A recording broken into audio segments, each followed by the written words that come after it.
SC और ST की category की जो रिजर्वेशन है वो डायरेक्टली प्रोपोर्शनल टू पॉपुलेशन है। जब आपकी पॉपुलेशन 10% है तो आपको 10% मिला है। जब उसमें पहाड़ी कबीले के लोग ऐड होंगे तो वो अगर बढ़कर 15-16 हो जाती है तो वो नेचुरली आपकी रिजर्वेशन बढ़ जाएगी।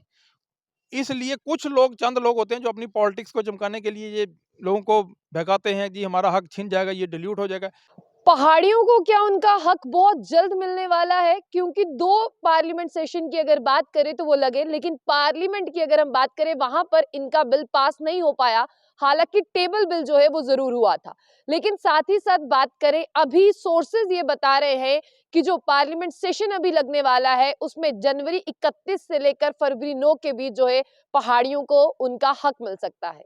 वहीं गुजर बकरवाल की बात करते हैं, वो लोग ये चाहते हैं कि अगर पहाड़ियों को उनका हक दिया गया तो कहीं ना कहीं हमारा हिस्सा जो है वो छीन कर ले जाएंगे या हमारा हिस्सा डिल्यूट हो जाएगा।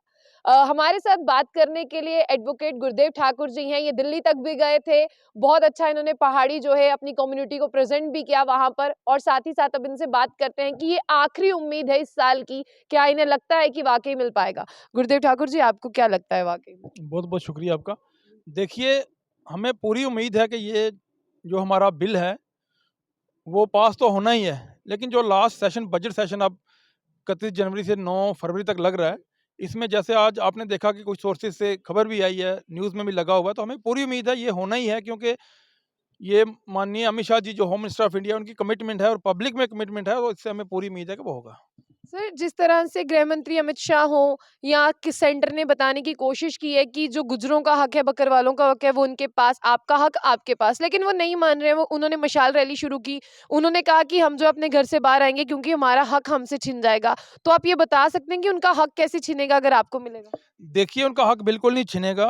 पार्लियामेंट ऑन द फ्लोर माननीय अमित शाह जी ने कहा कि उनका जो हक है, उनका जो नौकरियों में है या स्कॉलरशिप में है या एडमिशन्स में है वो रहेगा, पहाड़ियों को अलग से दिया जाएगा। और मैं आपको बताऊं कि उनका हक कैसे छिनेगा। जब जो एससी और एसटी की कैटेगरी की जो रिजर्वेशन है वो डायरेक्टली प्रोपोर्शनल टू पॉपुलेशन है। जब आपकी पॉपुलेशन 10% है तो आपको 10% मिला है। जब उसमें पहाड़ी कबीले के लोग ऐड होंगे तो वो अगर बढ़कर 15-16 हो जाती है तो वो नेचुरली आपकी रिजर्वेशन बढ़ जाएगी। इसलिए कुछ लोग, चंद लोग होते हैं जो अपनी पॉलिटिक्स को चमकाने के लिए ये लोगों को बहकाते हैं, जी हमारा हक छिन जाएगा, ये डिल्यूट हो जाएगा। सेंटर में ऑलरेडी 754 कम्युनिटीज जो इसमें हैं, और कम से कम भी 7 से 8 करोड़ लोग, 9 करोड़ लोग इसमें ऑलरेडी हैं।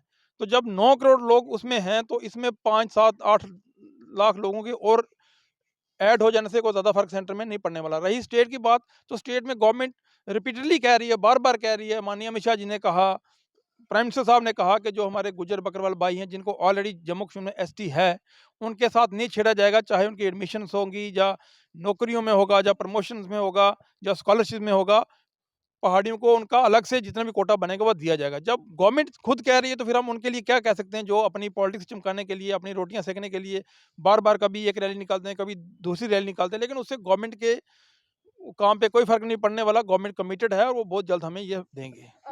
गुजर बकरवालों का साफ तौर पर कहना है कि आज पहाड़ी वो ही चीज मांग रहा है, एसटी मांग रहा है, जिसको लेकर पहाड़ी जो है यूनिवर्सिटीज में, कॉलेजेस में हमारे बच्चों को क्रिटिसाइज किया करते थे। आज खुद भी पहाड़ी उसी लाइन में आना चाहता है। पहले कहा करते थे कि गुजरों के पास एसटी है, वो शेड्यूल ट्राइब है, आज पहाड़ी भी एसटी मांग रहा है। देखिए, ऐसा कुछ नहीं है, ये सिर्फ कहने की बातें हैं, नौजवान लड़के ऐसी बातें करते हैं। 1989 में जब ये फर्स्ट टाइम फाइल इंट्रोड्यूस हुई थी पार्लियामेंट में, तो उसमें पहला नंबर पहाड़ियों का था। हमने उनको कब कहना है, उससे पहले हम सेम एक पेज पे थे, हम सारे मिलके ये मूवमेंट चला रहे थे।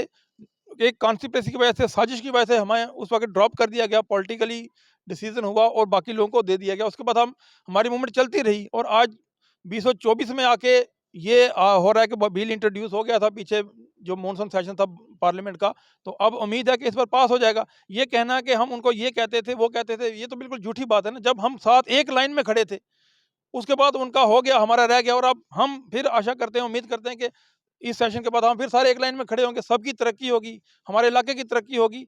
कुछ लोग अपनी, वही मैं आपको पहले कहा कि अपना सिस्टम चलाने के लिए, उनको पता है कि अगर इनको भी मिल गया तो उनकी पॉलिटिक्स खत्म हो जाएगी। जो ये कहते आ रहे थे, उनको कहते थे कि हम इनको नहीं देंगे, उनको हमें कहते थे आपको देंगे और उनकी पॉलिटिक्स चल रही थी।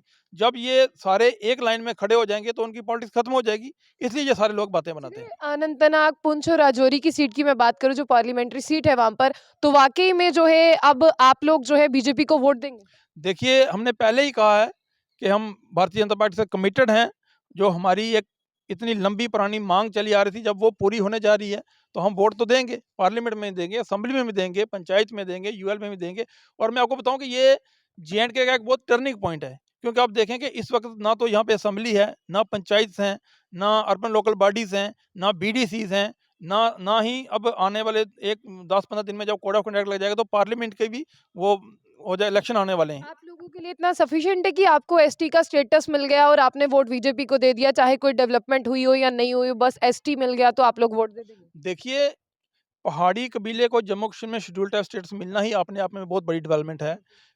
35-40 साल से जो एक कम्युनिटी थी जिसके 15-20 लाख लोग एक डिमांड कर रहे हों, जब उनकी कोई डिमांड फुलफिल होगी तो वो ऑटोमेटिकली डेवलपमेंट है। और उसके बाद बाकी डेवलपमेंट्स तो हो रही हैं जो हमारे एरिया को, चाहे रोड की बात करें या कोई और बातें करें, मेडिकल कॉलेज खुले हैं, वो तो डेवलपमेंट हो ही रही है। लेकिन मेन जो एक कम्युनिटी का मसला है, जो हमारी आने वाली जनरेशंस को फ़ायदा देने वाला है, जो हमारे इलाके को फ़ायदा देने वाला है, जब वो बड़ी डेवलपमेंट होगी तो उसमें सारा ही आ जाता है। तो मतलब आप लोग तो खुश हैं लेकिन अब गुज्जर कम्युनिटी और बकरवाल कम्युनिटी तो खुश नहीं है? देखिए, गुज्जर बिल्कुल अपनी जगह खुश हैं, उनको फॉरेस्ट राइट एक्ट मिले।